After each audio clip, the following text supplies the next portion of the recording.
السلام عليكم ورحمة الله وبركاته. كل سنة وانتم طيبين. النهاردة هنعمل العرقسوس أحلى وأنضف كتير من المحلات، وكمان بطريقة سهلة جدا. معايا هنا كيلو عرقسوس، هضيف له 4 معالق كبيرة بيكربونات الصوديوم أو كربوناته، دي بتتجاب من عند العطار.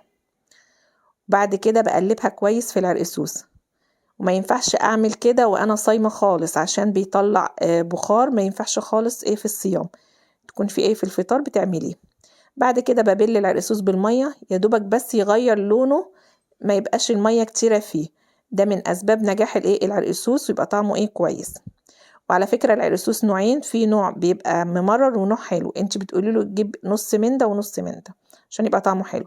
بعد ما دربته بالشكل ده، يا تحطيه بقى في الشمس لمدة ساعتين، تغطيه بشاشة وتحطيه في الشمس، يا تعملي زي كده أنا بإيد الفرن واسخنه كويس، وبعد كده اطفيه وادخل الصينية في الفرن لمدة 3 ل 4 ساعات لحد ما بيغير لونه من تحت بالشكل ده. بعد كده بعبيه بقى في الأكياس دي بجيبها من عند بتاع الأكياس، بتبقى مخصوصة للعصير، بتبقى رفيعة وطويلة كده. بعبي العرقسوس فيها عشان ادخلها الفريزر. الكيس ده بعمل بيه كورتين من العرقسوس او مرتين من العرقسوس. بعبي كده شويه كده زي ما انتم شايفين. الحبه دول بيكفوا شفشق مليان، بتاخد حوالي 2 لتر. وبعد كده بربطها وارجع اربطها ربطه كمان، وعبيها تاني كرة تانية لشفشق تاني او لمره تانية. يعني الكيس ده بياخد معايا مرتين لان هو بيبقى كيس طويل. وبعبيها بالشكل ده. بجد طريقة نظيفة وجميلة جدا. انتوا لو تعرفوا بتوع العرقسوس بيعملوه ازاي، بجد مش هتشتروه من بره خالص. اعملوا بالطريقة دي، انضف واحلى كتير. ودي الطريقة المعتمدة ليا، وانا عاملاها معاكم مرتين قبل كده كمان في القناة. هي دي اللي بعملها على طول. طريقة نظيفة وجميلة وسهلة جدا. وبربطه بيبقى معايا بالشكل ده. باجي بقى لما اعمله بقص واحدة منهم وبحطها في الشفشة.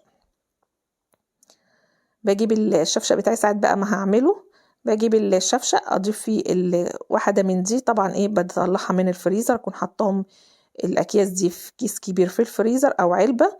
وبعد كده بشطفها بالميه، وبجيب دبوس او ابره عندي اكون مخصصاها للحاجات دي. ببدا ان انا اخرمها واعملها زي المصفى بالظبط زي ما احنا شايفين كده، ولا شاشه ولا قماش ولا اي حاجه خالص. بيتحط الكيس كده، وبعد ما بيخلص يخرج بقى ويطلع العصارة بتاعته كلها، بطلعه برميه وخلاص على كده، ولا شاشة تغسليها ولا اي حاجة خالص، بكل نظافة. وهضيفه كده للشفشق، واضيف له المية.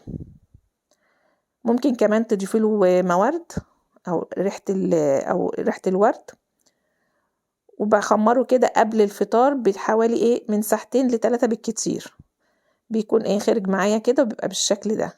والاكياس دي طبعا شايفين عمل كمية كبيرة، الكيلو عمل معايا حوالي 24 كيس. طبعا هيكفوا طول رمضان، لان مش بعمله كل يوم في رمضان. بجد تحفة. هتدخلي بقى في كيس كبير في الفريزر، وكل يوم تطلعي كيس، تقصي كيس وتطلعيه. وزي ما قلتلك تعملي ازاي. طريقة جميلة ونظيفة وسهلة جدا. زي ما احنا شايفين العرقسوس، بتقدري بقى تتحكمي في التقل بتاعه بالمية، لو حساه تقيل بتزودي له مية.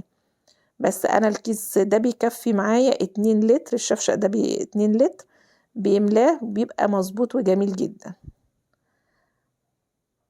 شايفين العرقسوس بجد تحفة ونضيف وجميل، وكفاية بس ان انت عاملاه بايديكي. جربوا الطريقة دي مش هتندموا. واذا عجبتكم اشتركوا في القناة وقولوا لي رأيكم في التعليقات، حلوة ولا لأ. وبشكركم، والسلام عليكم ورحمة الله وبركاته.